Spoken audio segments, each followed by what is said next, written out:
What up, guys? This is Gilbert Sanchez, and this is your host of the Gin Podcast. I got a special guest with us here. Um, what's up, Anissa? How you doing? Hi. You nervous? Cause I'm nervous. Not Nah, really. I'm not nervous. So we got a couple topics we're gonna talk about. We yeah, let's get into it. So, what do you want to start off with? What does success mean to you? That is That's a good question. So when I was growing up, I always thought success was what everybody thinks. Um for me, seeing success as I was younger was something that is for sure not what it means right now. When I was younger, I always thought like just riches and fame and having cool stuff, having badass cars, but I think as I got older, for me, successful is getting to a point where I'm financially free. To a certain extent, there's different things to go into. That's like a broad topic, but for sure, financially free. Taking care of my family and my friends and the people I care about. I think that would be successful. Obviously, there's like other like little things that I would want along the way. But to be successful is number one is just taking care of your people, especially the ones that brought you up and the ones that took care of you as you were younger. Because I mean, you get down to it, it's really nothing without them. But if you look at what like success means to like a lot of people now, like the younger people, I highly doubt it'll be that just because of everything like social media and the way the society is right now. But what do you, what's your take on successfulness, if that's a word? Well, before I answer that, I just want to ask whenever you say taking care of your people, Yeah. what do you mean by that? So people as in my family and friends, I think my family first. They mean everything to me, and then for sure my friends. So if y'all don't know, if y'all just this is your first time listening to the podcast, I talked about in my previous podcast. I got basically 8 friends that I've been friends with for shit. It's almost been 15 years, and we've been through everything. But so that and then that's pretty much it. I mean, But how? How are you going to take care of them?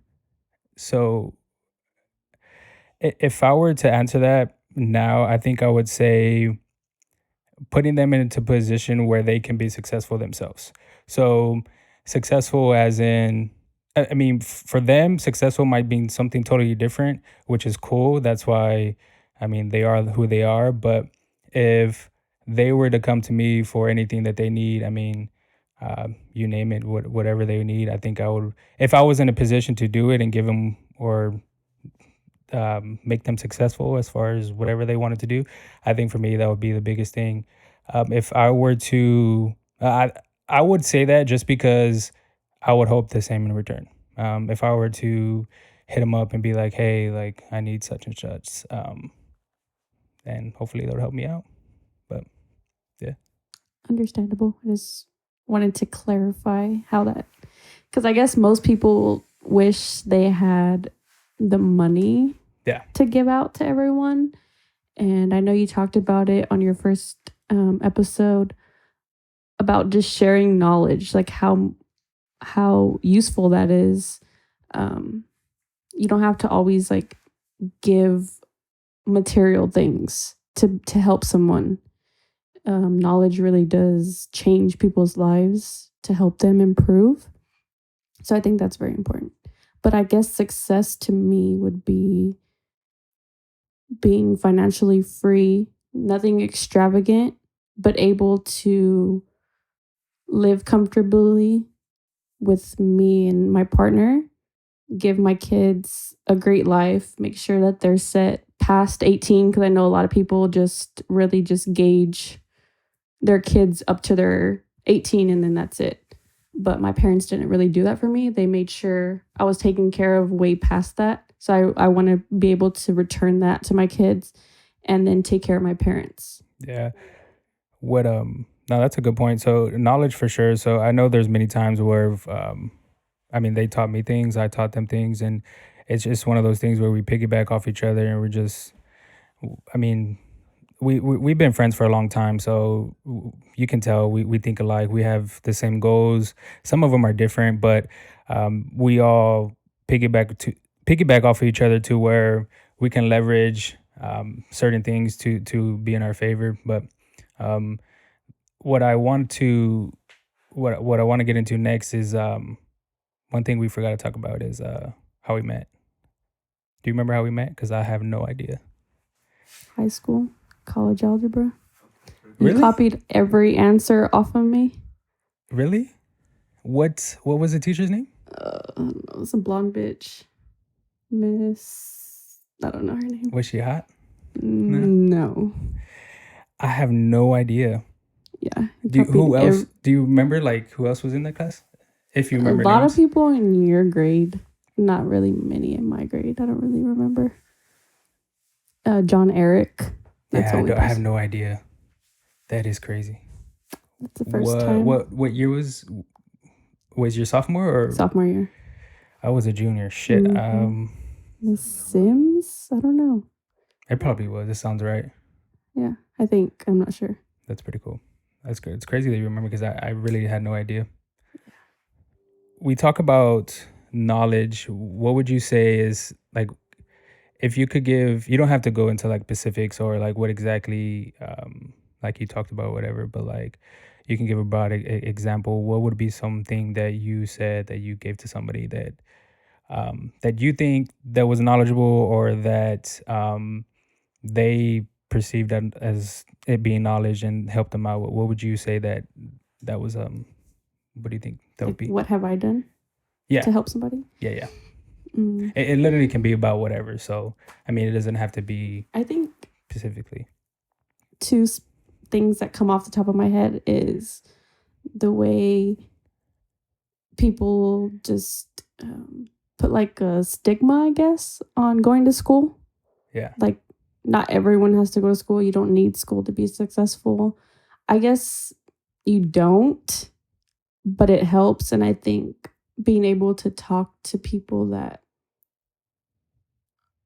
kind of like question it, like I guess me, myself, like I'm a product of it, of going to school, of being successful at it, picking something that's going to help you in the long run. And then I think just like financials, I did pick accounting as a degree. Yeah. And people think it's all numbers, which it is, but it's not just that. But over the years, as I've grown up, buying multiple vehicles, buying a house, building credit, keeping a good credit score, being able to pay your bills and still have money like as a cushion to enjoy your life and save it and do stuff that people really think like that's not possible. So just stuff like that, just like sharing a real true like testimony of it actually happening. No, yeah, that makes sense. So I mentioned in my last podcast, but to give the listeners, I graduated from UTSA and Anissa went to UTSA too.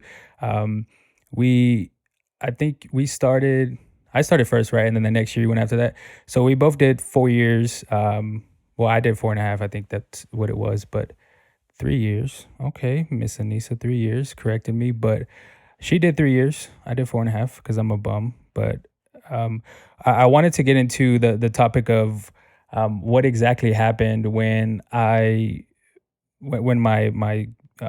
major switched. So I going into college, I believe I picked criminal justice. I have no idea why. I wanted to be a fucking U.S. Marshal or something. I don't fucking know, but I I did that.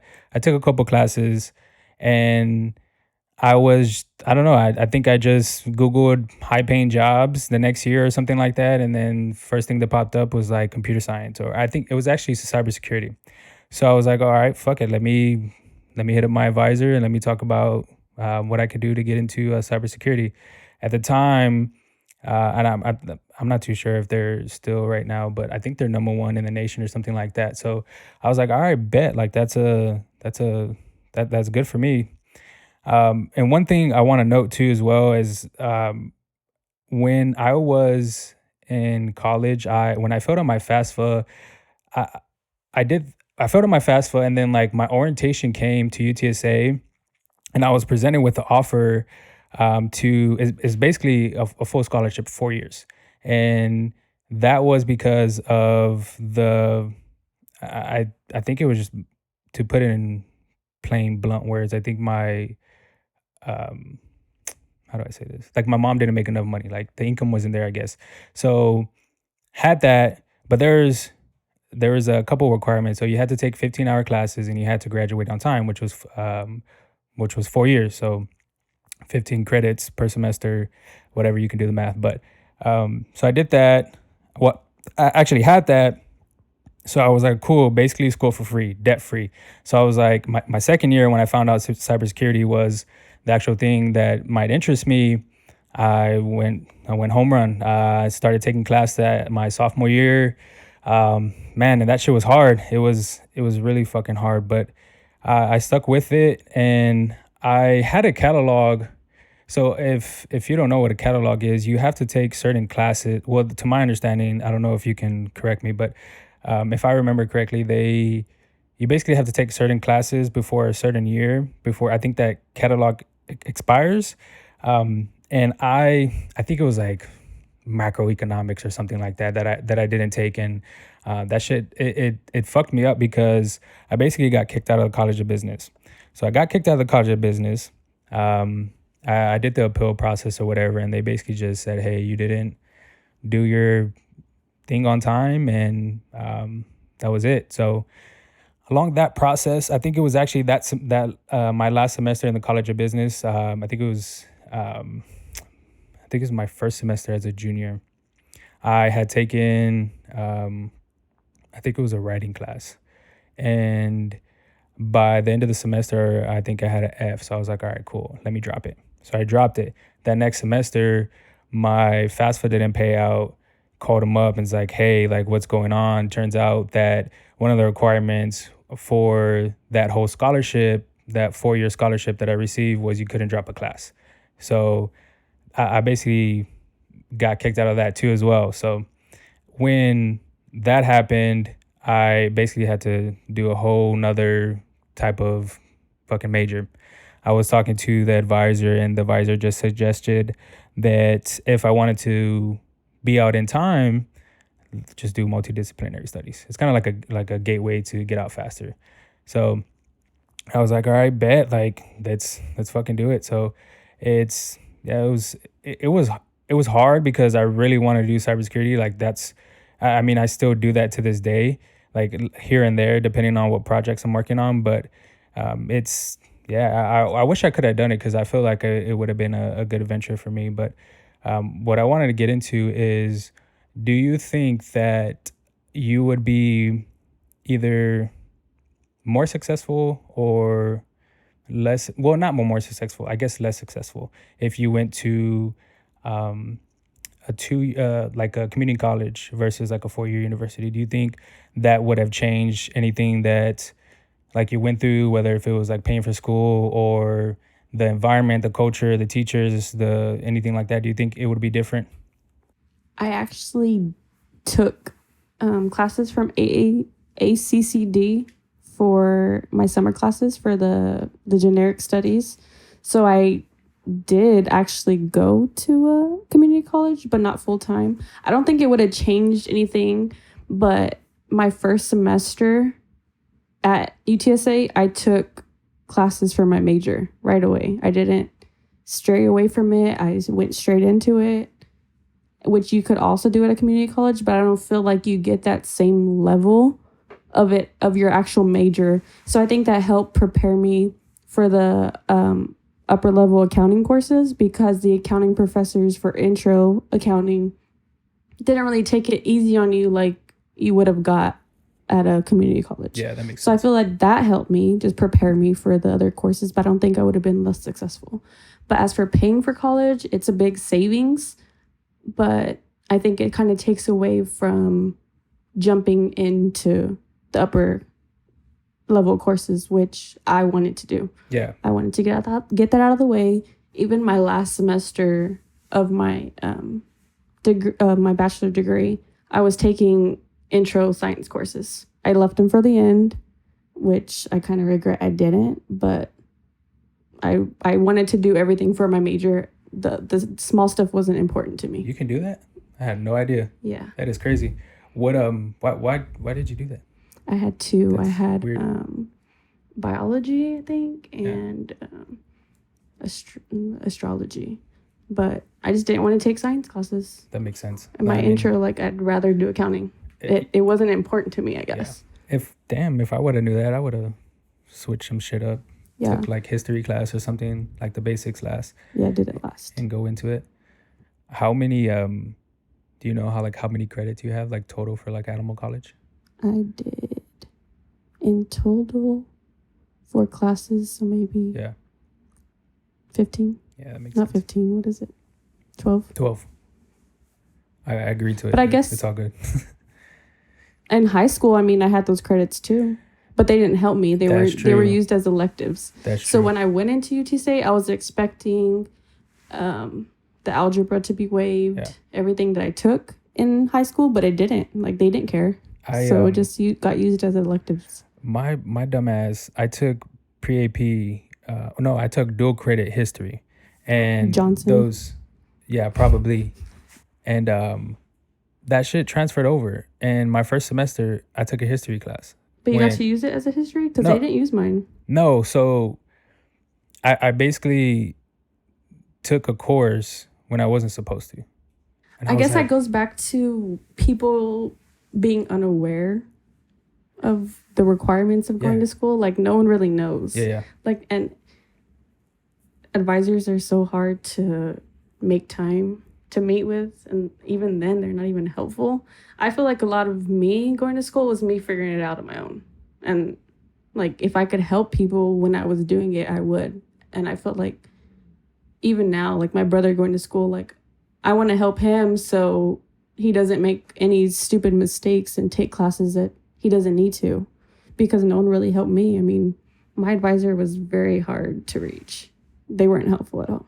Yeah, I think my first 2.5 years, it was basically on my own. Like you had to figure out everything by yourself. It was crazy, but I mean, I guess that comes with the responsibility. Like you're so used to, I mean, not things being handed to you, but like in high school, you kind of have everything paved out for you. It's a little bit more. Um, I mean, you don't got to work as much as I should say, but yeah, I feel like if you want to, what how do I say this? How would you say? Well, what's the most key thing for you? I can answer it too, but what do you say the most key thing for you to be successful in college? Like what's or you can name a number of things. I mean, you can say whatever. I mean, in a way, grades, but only for like a certain handful of classes, upper level classes. Well, just for accounting, I could just speak for Yeah. accounting. I mean, when you're applying for jobs, it's not going to look good if you get horrible grades on other classes, but I mean, you get a D in one class, but all A's in accounting, like, they know that Yeah, you're they serious yeah, about yeah. accounting. So, grades, in a sense, knowing what's required of you. Some people didn't know they had degree plans, degree works. Did you ever get into degree works? My sophomore year So, degree it took works. you a whole year Yeah, it took me a whole year. Yeah. to figure out what it is. And even at that, didn't know exactly what it was. Like, I mean, I read like the instructions, but I didn't know, like, it was basically keeping me on like track. Yeah. Like, I didn't know at the time. It just was something you didn't really pay attention to. But I think for me, it's crazy because for me is you got for me you got to write a lot. I didn't think you had to write a lot in fucking college. I mean, to a certain extent, but depending on what classes you take. So no, you know what? Maybe I'm just a dumbass because I had to take writing 3 times. So I took writing the first basic, I took the second one, I dropped that, and then the third one was the second one taken over. So I guess that was I was never used to writing a lot. So that was but that helps me now because I see it as when for me when you write, it's like talking but on paper, if that makes sense. But you just your vocabulary is different. You learn like new words, and you there's certain phrases that you use when you don't usually use it, and you just start picking up a certain knowledge where if you wouldn't have done that piece of paper or that whatever you had to do, you wouldn't have known it. Um but I think the key is for sure being um being successful would be well successful in college for me was having your time managed to where you can get everything done on time. So it really taught me to have time management to where you can or basically just be with your friends, be with your family, do your schoolwork. I think that's one of the things that you really have to be like on point. If not, then everything kind of gets screwed up because there's professors don't give a fuck. Like they get paid either way. Well, that's the way I see it. Well, I think like personally, I never did that. I didn't really make time for anything else. Like that's all I It did. was just cool. Yeah. Like I knew I had to do it. That's what was expected of me Yeah. because like my parents paid for my school. So that was really like my job. Like I had to get A's and B's for them to keep paying for it. So I had to focus on it. Like there was really no room for anything else. I mean, I had friends, but I mean, it never took priority over doing school. And like to touch on writing, I think getting my MBA that really taught me like a lot. Like it's not really useful information writing papers. Like I didn't need to know how to write 80 pages over like Jesus Christ. tractors. Like that's not something I cared about. About tractors? Caterpillar. What like the fuck? like that's not something I cared about or even care about now. Like it's useless to me, Yeah. but it taught me like it's a requirement. You have to research, like you have to use all these skills Yeah. to put everything together. I don't know if 80 pages was reasonable, but that's your final requirement to get your MBA. Shit, I think in order to graduate, I think I wrote like 10 pages. I don't. But an MBA, it's Yeah, like, I know. That's fucking insane. like, 80 pages? for what? I don't fucking know. Why'd you write about that shit? Well, Nah. needed to graduate. I'm just kidding. So when so if y'all want to know, I'm gonna tell y'all anyways. But the I told y'all about how my scholarship got kind of denied towards my ending of school, but I had to figure out obviously how the fuck I was gonna pay for this school. So I ended up taking out some loans, but at the time I had no idea what loans were. So that's kind of one of the things that I had to learn too was the difference between subsidized and unsubsidized and different lenders that are out there. You got private lenders, you got other government lenders that, you got fucking banks and financial institutions that give you school loans too. So that's one of the things I learned. And I ended up taking, I'm 99% sure it's subsidized. Yeah, I'm pretty sure it's subsidized. And shit, I think my last 2 years and a half, it's not bad. I think it was almost like 10 grand, which is not bad. It's bad in it. Well, I wouldn't say it's bad because I learned a shitload of stuff during college, but um, it's you. I think I was put in a position to where you literally have to figure out this shit out yourself. Like, I mean, I guess you could go to an advisor, but I think for me, it's not going to work out like that. Like I've always been the type to do it myself and kind of figure out a way. So, what I want to get into next is, how you recently bought a house, right? Correct. Congrats. Thank you. Yeah. No, congrats. But, how was it? How do you, well, how long did it take you to buy that house? Was it as stressful as I've seen before? Because I've seen some people do like 4 or 5 months, maybe 6 months with just stress building up. How do you, what do you say? So, September 2019, I signed my first contract, I guess, with one builder. Picked everything I wanted, designed it.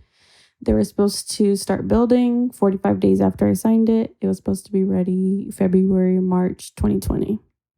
They never started building it. So this Like was at all? ever Oh nothing. shit. Nothing, no move dirt, nothing. They never even like went to the site. I just kept getting like the sales lady beating around the bush, didn't really tell me anything up front. But at the time, I was finishing my last semester of my MBA, so I was already stressed with that. So I kind of was just letting it play out. I was paying for my tuition, so I wasn't really too worried about it. So come December, finished my MBA, graduated, still nothing. And I signed it Jesus. in September, Yeah, that's gave them my crazy. money, nothing. Waited it out for a couple months. I gave them till the beginning of the year. They said for sure in the beginning of the year they were going to start working on it. Well, nothing ever happened. So I drove around the area I was interested in, and I found a new builder. And I saw that they were having an inventory sale of houses they had, which was higher in price range than what I had originally signed my contract for, but it was a bigger house, same area, just a better overall house. So I just went with it, see if I applied, see if I got approved.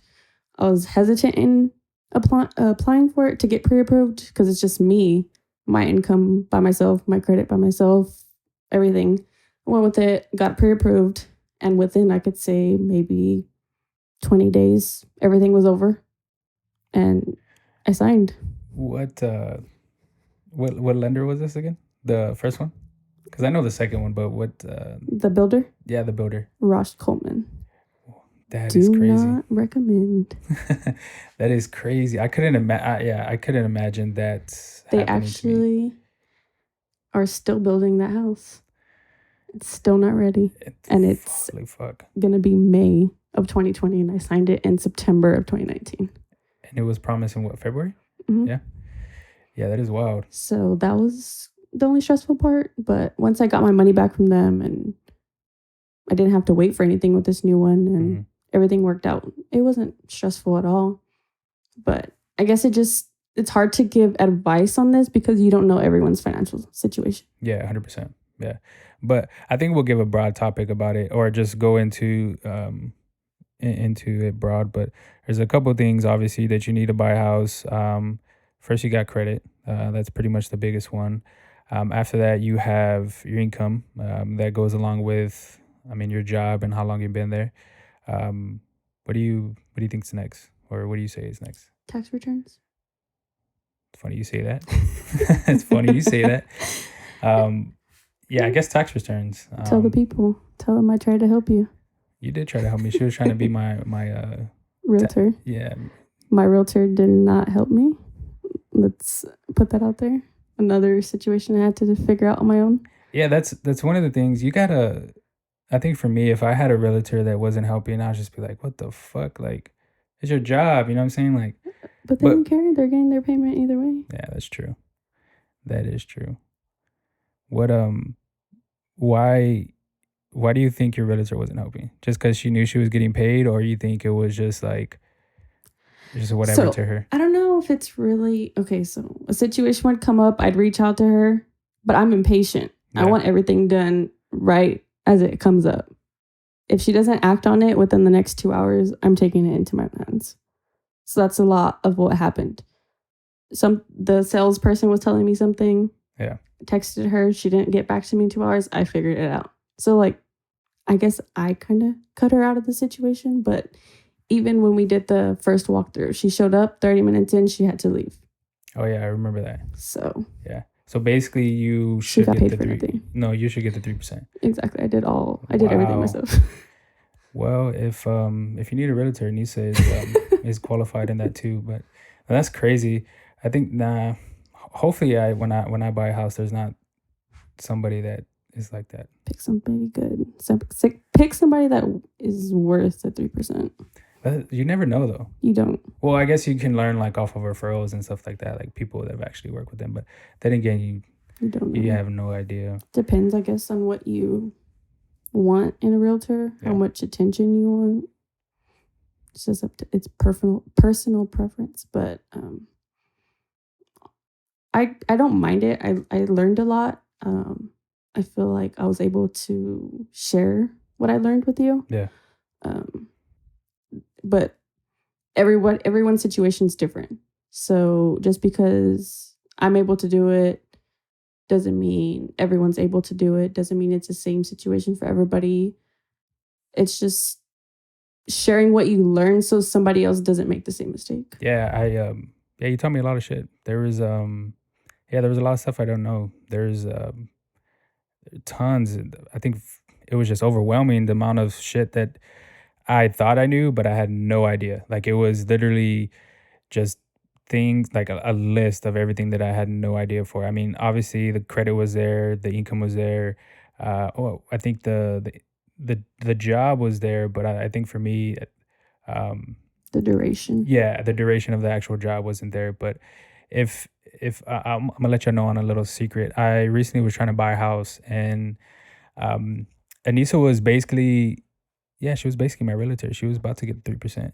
No, but she was helping me trying to buy a house, and I had recently just moved to a different job, and I had been at the job maybe about a month, and yeah, they just they the type of position that I was working at required you to be there.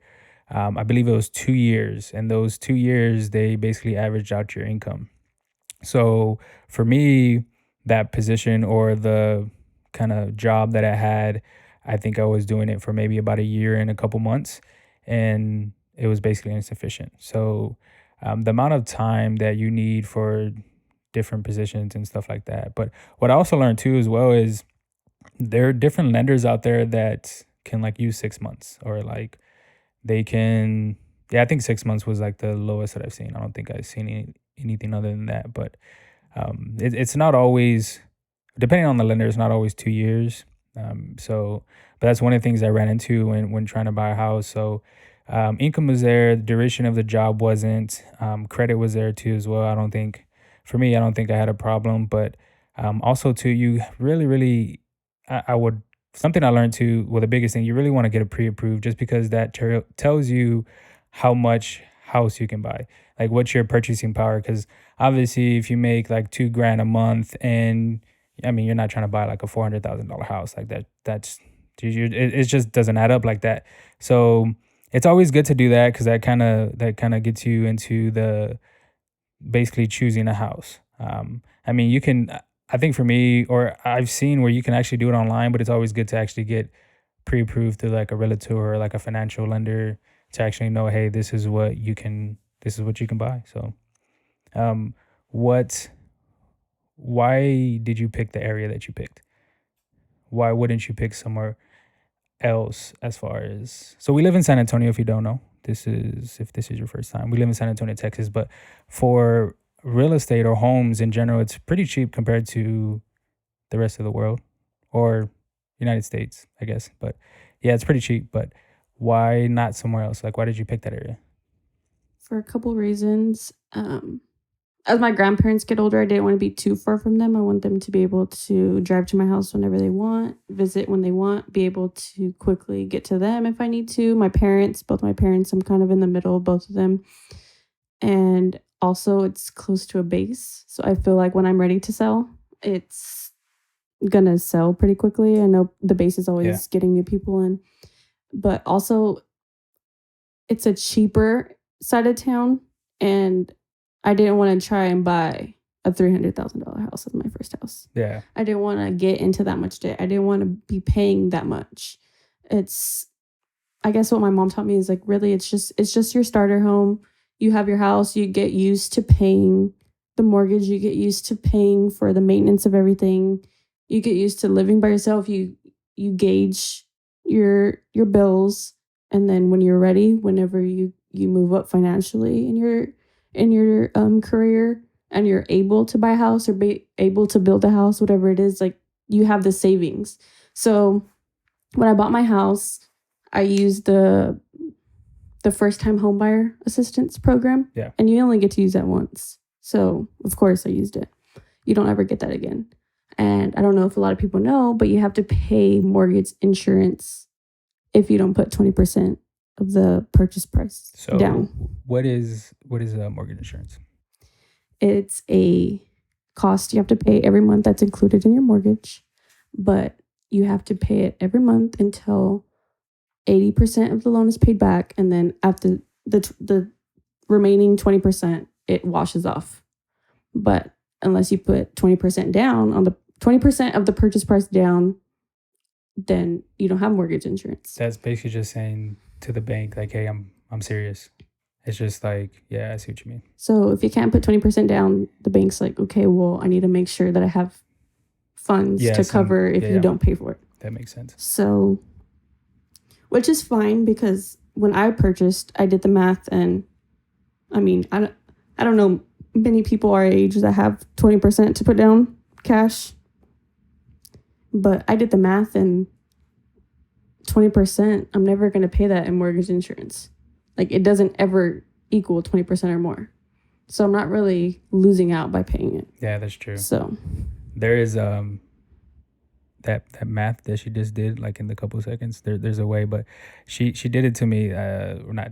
She showed me. I think it was like last month, but I know what you're talking about. It's yeah, it's crazy how they charge that. It's yeah, but I mean it's all just them it's trying reasonable, but yeah, it's annoying. It's an annoying cost, an extra cost. And that's on top of like your actual mortgage. So you taxes. you got your mortgage, you got your taxes, you got your insurance, and that's it, right? Your homeowner's insurance, and then your mortgage insurance. So 4 things. Jesus. So the first year, I'm not buying a house. Fuck that. the first year, when you sign, your whole year of homeowner's insurance is paid at once. So that's taken care of for the first year, but then after that, it's included. Yeah. That is crazy. I've always I never thought I would buy a house. Well, I never thought I would want to buy a house so soon because I think I was telling you too. I always thought that for me, I don't know if I have no idea. I haven't figured it out why I think like this, but I've always wanted to buy a house when I was like near my 30s, like 30 or beyond, because my point of view on like houses and apartments, for like, so I'm living in an apartment right now, but for living in an apartment, it's never like, for me, I'm never here, but there's like, so we're about to argue about this, but there's like certain things, like there's pros and cons, and there's things why I would want a house, and there's things why I would want an apartment. So I wouldn't want an apartment for the maintenance. I would want the actual apartment too, for like, depending on what price and what's your lease as far as you rent. I sometimes the area and your situation, it might be lower, so it might be a little bit cheaper, but most of the time it's literally the same price. But that would be one way I can go. It'd be like, you're paying the same price on an apartment, let's just get into a house. So when I look back on staying in an apartment and versus a house, I would rather want to be paying that money towards a house, because you got some type of asset under your name where the value is only going to go up. But it's always depending on like what you prefer, but what you're most comfortable with. I would never want to put myself in a position where I don't feel comfortable purchasing a house, or just, I mean, whatever reason. But why do you think what would be your main thing as far as purchasing a house versus an apartment? Well, this kind of goes back to you talking about your loan that you got for college. I actually did get a loan in my last year of school because I wanted to kind of live that college life. I wanted to have an apartment. Hell yeah. I wanted to be involved in all that. So I got a $10,000 loan from Wells Fargo. And I actually, Wait, you got fucked up? I mean, what do you mean by that? Nah, I'm just kidding. I'm just kidding. Well, you said you wanted a party. I did. I'm just kidding. Yeah, keep going. Sorry.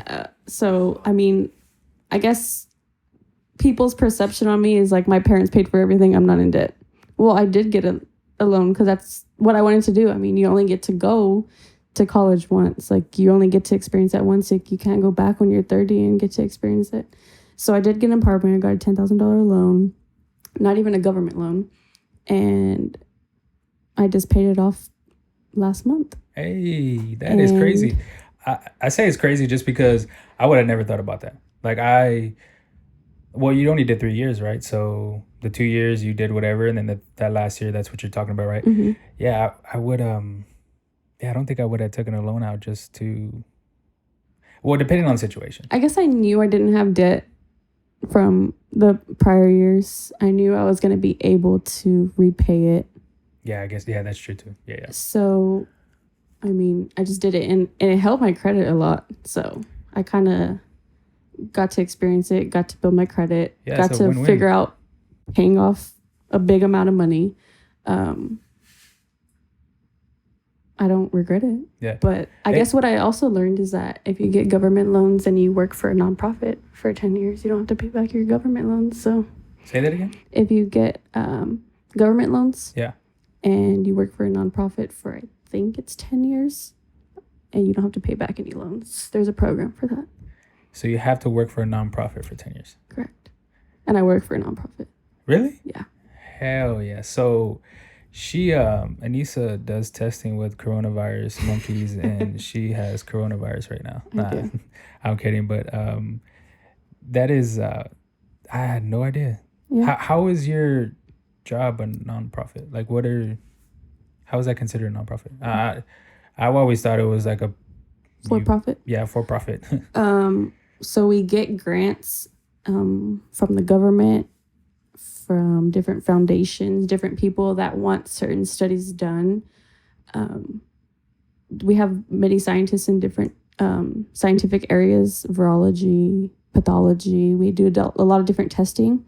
So we get a lot of different customers from different places. Sometimes they want to buy tissues from some of the monkeys. Sometimes they want to buy monkeys. Sometimes they want necropsies, which is brain testing from some monkeys. Sometimes they want the monkeys to be infected, and then they want to buy the blood from us. So we get a lot of different funding from different places that want specific testing done. So I guess when you think nonprofit, you think charity. Yeah, that's exactly what I was thinking. I had no idea that there was something else. So we're really helping people in a way. Like, we are helping. So I guess that is what qualifies us for nonprofit. Like, we are helping the community.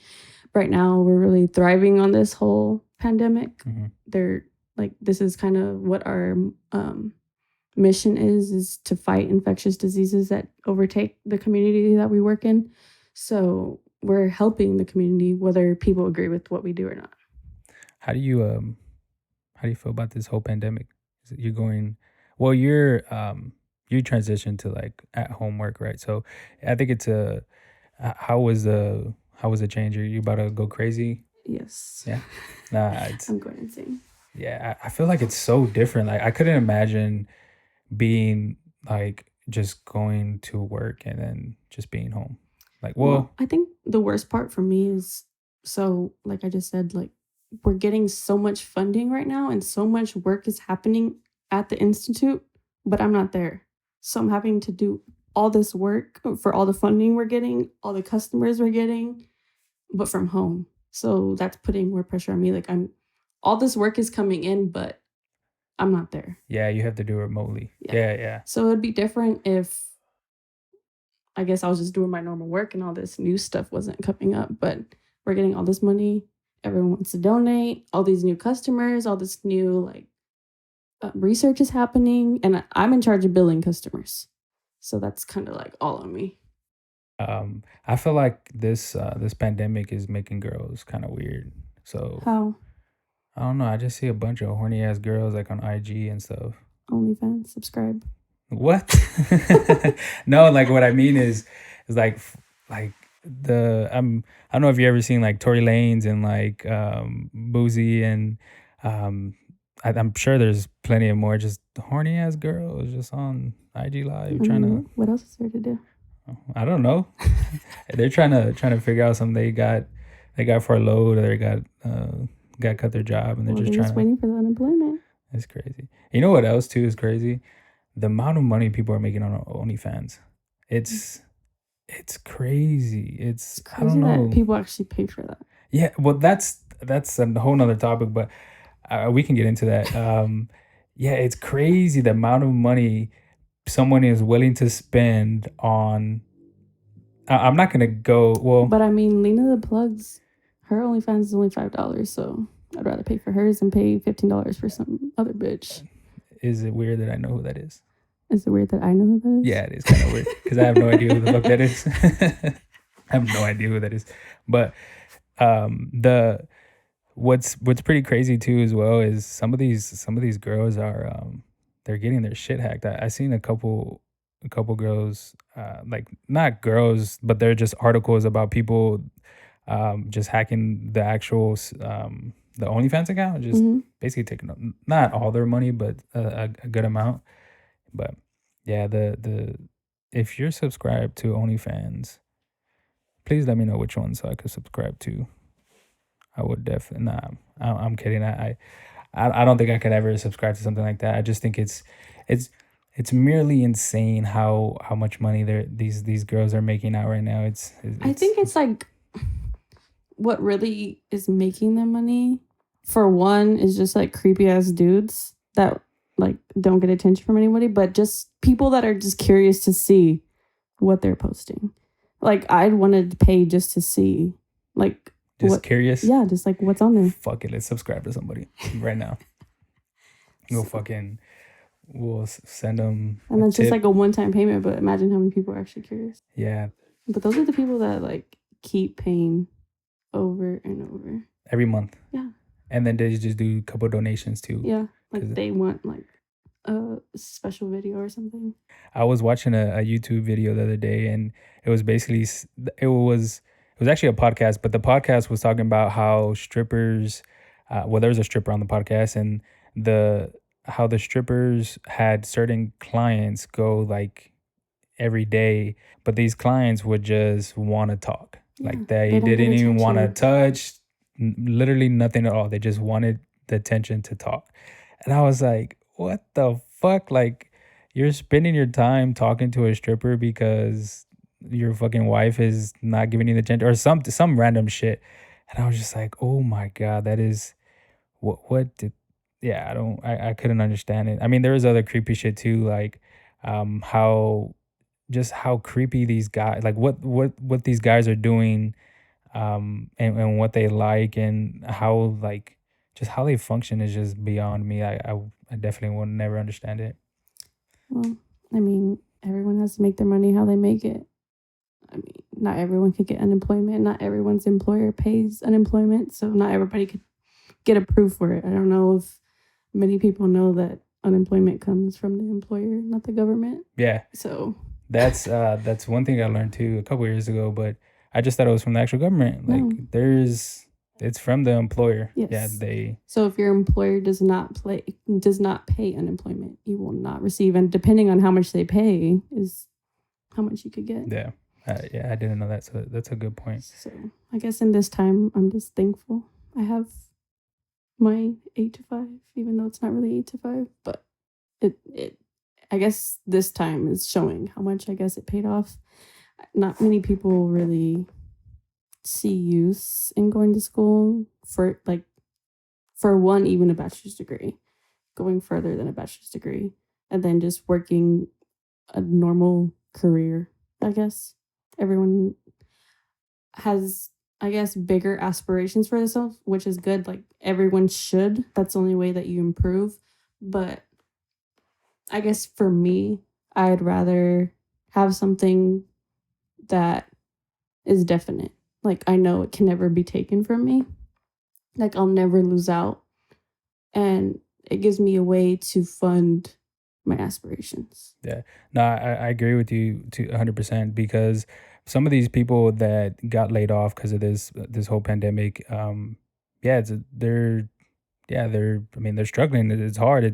It's crazy because I mean some of them don't have money to pay their rent or for groceries or whatever. So, um, yeah, I definitely feel like going for me going to school was definitely some at first obviously because to an extent I don't use it the actual degree now, but it was definitely something to fund a career that I personally was interested in, and then it um, it just turned around and it led to something else. But um, when when I was in college, I thought about the same thing. So when I think it was, I'm pretty sure it was my freshman year.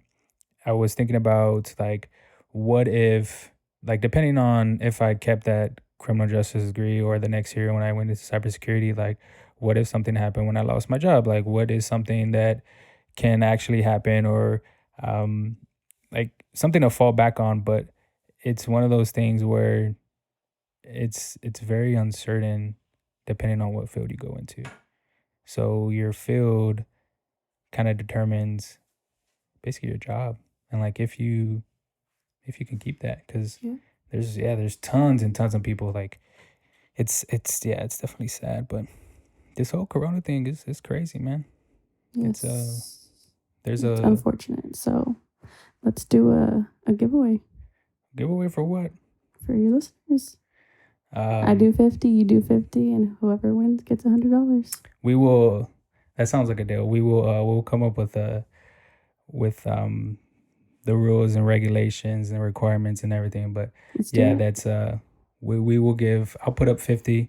Anissa will put up 50, and yeah, we'll have a little contest. Like I said, we're definitely gonna put the rules and requirements on IG whenever this goes live. But look out for that.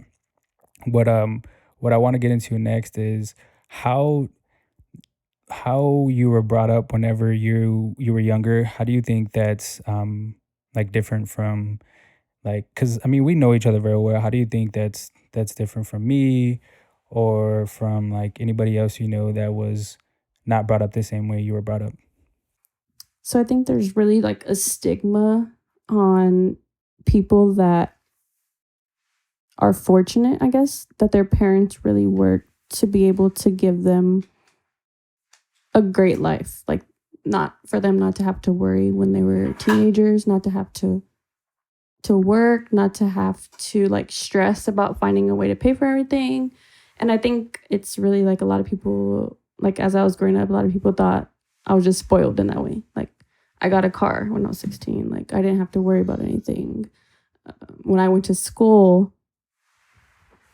um, my parents paid for it. So it's like everyone thinks it's like a free handout, I guess. And it's completely different from the way you're brought up. Like on your first episode, like you so the way you were brought up, like you weren't as fortunate at home. Like going to school was your outlet. Like you didn't have to worry about it. Like you got to see your friends. It was a distraction for you. Like me, I had my parents at home. I mean, only until I graduated and then they got Yeah, yeah, divorced. But I didn't always like it wasn't always the best at home, but it was never unbearable. I mean, my parents had requirements for me, expectations. Like even after I graduated my bachelor's, like I feel like your family was more happy and proud for you than what mine would be because mine was an expectation. And even at my bachelor's degree, the next expectation was like, okay, you did your bachelor's degree. We're happy for you. Like, you did what you're supposed to do now. For an accountant, like, go get your MBA and then get your CPA. Like, you're yeah, not yeah, done. yeah. Like, What's next? Yeah, yeah, I think that what you to go back on the stigma. There's like having families like the way I see it is if you like and this will be for my kids or whatever, if I have the opportunity to pay for my child's education or pretty much put them into a position where where they don't worry about anything, I'm all for it. Like, and that's what's crazy because there's a stigma on that whenever you're growing up, like, oh, you rely on your mommy and daddy. Well, no fucking shit. Like, they're my mommy and daddy. Like, I am 14, 15. I can't get a job. This is where the money come from. And even at that, it's not like you're not doing anything. You know what I mean? Like, you're actually there's like you said, there's requirements, there's stuff you have to actually do in order to get your school paid for, in order to get that car or whatever it might be. But yeah, I think that's so fucking crazy. Like I would never, because honestly, I'm not even like when I was growing up, not to you or anything, but I just thought like, fuck, they're really, really fortunate to have that amount of money. And at first I was like, damn, like, oh, she's a fucking she got it from her dad or got it from her mom. Like, it's not hers. And it kind of puts, whenever you get older, you put into perspective as like, no shit, like I would want to do that for my kids too. It's you definitely learn that it's all just, it's all the way society portrays it as. It's just, I guess, even growing up, like as it's just a lot of animosity from people. And I guess being on the other side of it, it kind of feels bad because you don't know anything else. Like, Yeah. you're just growing up, like, okay, I'm doing what my parents want me to do. Like, I'm doing good in school. I'm not causing any trouble. Like, I'm a good kid. They gave me this car, so they don't have to worry about how I get to school. Like, it's helping me, it's helping them. Yeah. And I mean, as people grow up, like, how would you not want to be able to do that? Yeah, Like, 100%. Yeah. Like, because I see people arguing, like, oh, well, I want to teach my kids how to work and I want to teach my kids, like, how to be grateful for what they earn. And I was never ungrateful for what Yeah. I received. Like even to this day, like that, just having a car at 16, like that in some way contributed to me being successful. Yeah. Like, I'm only 24. I have 2 degrees, a house, bought multiple vehicles on my own. Like, my parents buying me that car when I was 16, or like giving me that freedom, or paying for my school, that all helped be who I am. So I would never want to give my kids anything less than that. Yeah, I wouldn't either. And I mean, that goes back to what I've been through too, as well. Is I definitely won't give, like, I would hate to put myself in a position where I'm literally putting my kids through what I've been through. I would never want to do that. Never, never, never. And yeah, like I said, it's just crazy. And I feel like there's so much stress that comes with that. Like, there's like, for me, growing up, my mother was never like, hey, you need a fucking A on your next midterm or whatever. You need to get these certain grades, or, I mean, I don't know, I'm not gonna pay for your cell phone bill or something like that. And I think for you, um, there's just requirements. Like, it has to be done, or It's not I even a mean, requirement. It's like an expectation. yeah, Like, yeah, if you don't meet it, like, how dare you? yeah, yeah, yeah. I wouldn't say. I mean, I think if I was raised like that, of course, I mean, there's who knows where I might be or what the level of thinking I might, but yeah, it's I don't think But I I think wouldn't. it's very honorable to see, like, or to, I mean, I didn't obviously watch you grow up, but like to hear how you had it and to see where you're at now. Like, you got yourself out of there. Like, you got yourself out of that position. You're not going to go down that road. You know what not to do or where not to end up. And like, even that is a success. Like, you're never going to end up there. So that alone is like, you made it out. Yeah. And I guess I didn't have that situation where I had to like escape anything. Both my parents got degrees. Both my parents are doing well. Like, they don't ever, like, I never feel like I have to help them right now while I'm growing up. And I feel like I'm around a lot of people that have to help their parents. Yeah. And I feel like I'm lucky in that sense. Like, even now, like, every little thing, like a small reminder, like, oh, I'm very lucky, I'm very fortunate. Like, I don't have to worry about that. They don't stress me out. They let me build for my life and my kids. But to see other people like develop off of what they had and be better, like, really the whole group of friends that y'all have, it's none of y'all will end up like that. Yeah. Yeah, I wouldn't. Yeah, for sure. I'm never, fuck that. I'm never going back. That's, yeah. It's just a constant cycle. Whenever you're like brought up, depending on like where you grow up, and you're in a bad situation, if you have to find some level of thinking to want to better yourself.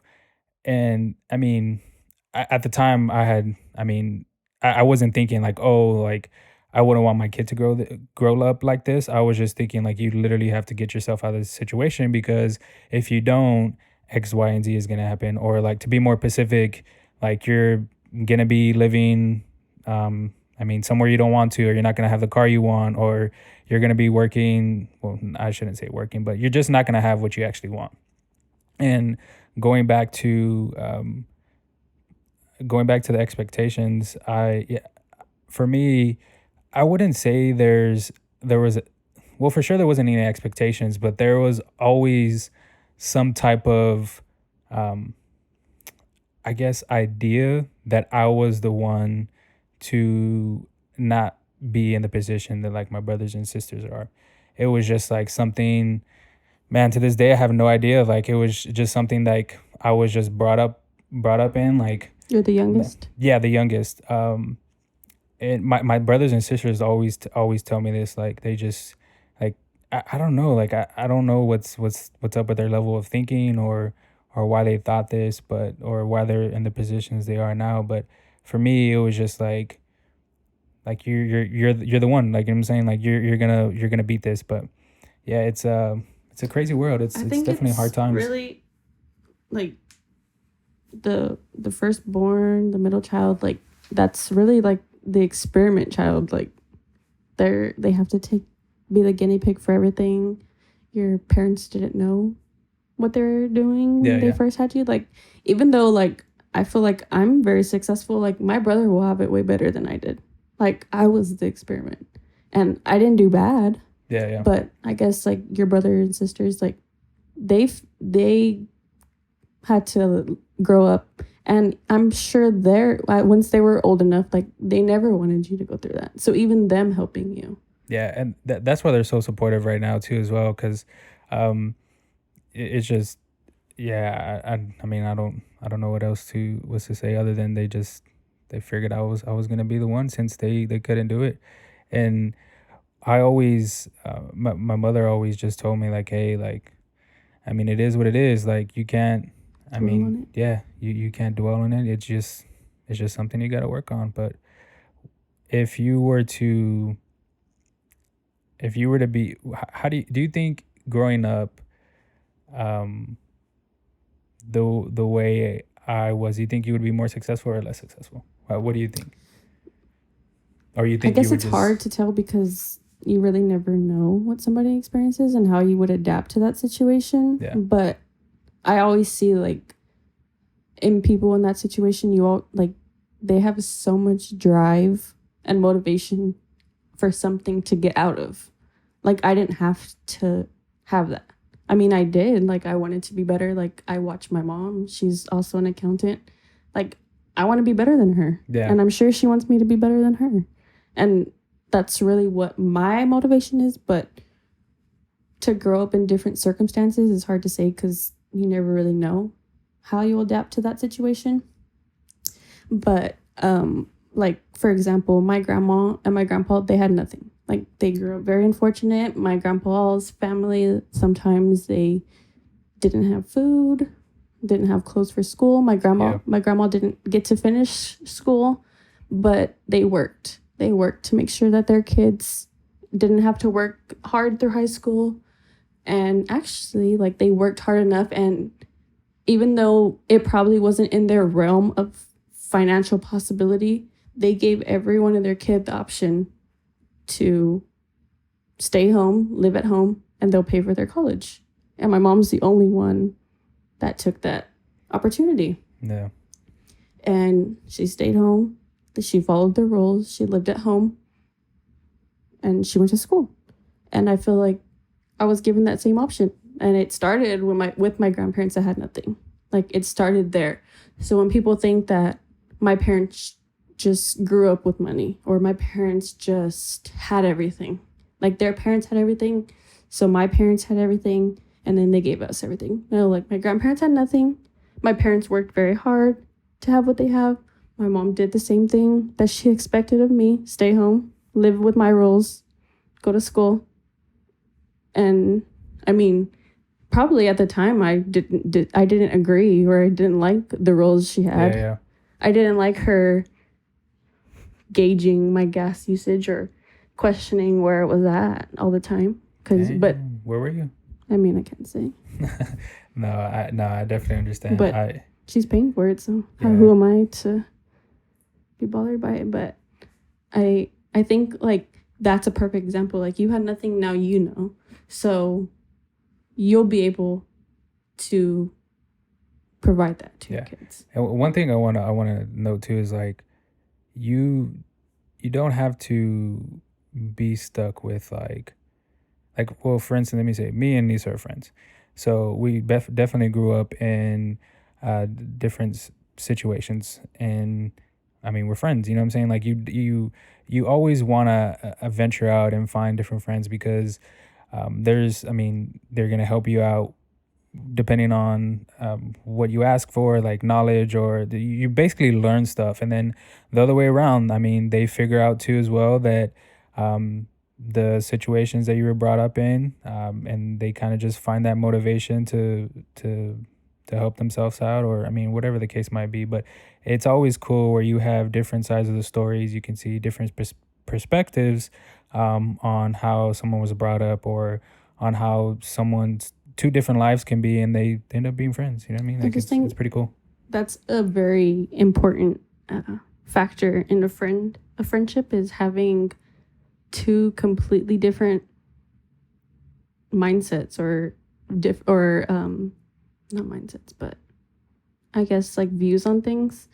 Like that's the only way. Like if you have two people that agree on everything, they're never going to learn anything else. They're never going to see an opposition. Yeah, 100%. They're never going to hear a different opinion and take the time to research why that person might have that opinion. Like, I mean, me personally, like when I talk to somebody that disagrees with what I think or has a different opinion than what I believe in, like I take the time to research what their view is. Like, that's a very important thing that I feel like a lot of people don't have. Like they don't have that trait. They don't take the time to research or to figure out or understand where another person's coming from. Yeah, they're just. It's just, I believe this. Why don't you believe it? You're wrong. Yeah, just one-minded. And I don't think that's a very healthy mindset, or gets you far. Like, even though I don't agree with them, but if I research, like I'm learning something. Like I'm helping myself. Yeah, it's always good. Well, yeah, I think this is it. This was some good talking. If y'all do me a favor, y'all, when y'all listen to this podcast, y'all definitely give me five stars. Drop a review in this section. And to go back to what we were talking about, I'm putting up 50, Anissa's putting up 50. We are doing a giveaway. Yeah, we call it a giveaway. We are gonna put the rules and regulations in one of the accounts Instagram posts, and yeah, hopefully one of y'all wins. But thank luck. you. Free hundo. Yeah, free hundo. Thank you for coming. Thank you for having me. We will. This is the Gin Podcast. You can follow me. I don't know if you want to give your handle, but I'm about to give mine. I need followers, but it's GWeezy11. So that's GWEZZY 11. And then you can follow the podcast IG. That is the Gin Podcast on Instagram. It's only Instagram. I'm not putting it on Twitter because so much shit I got to worry about. But yeah. Little Miss Nisa on Instagram, Twitter, whatever you find me on. That's my handle and everything. She says some crazy shit sometimes. It may be an OnlyFans too. Nah, nah, don't say that. But yeah, thank you for listening, guys. We really, really appreciate it. Look out for that giveaway.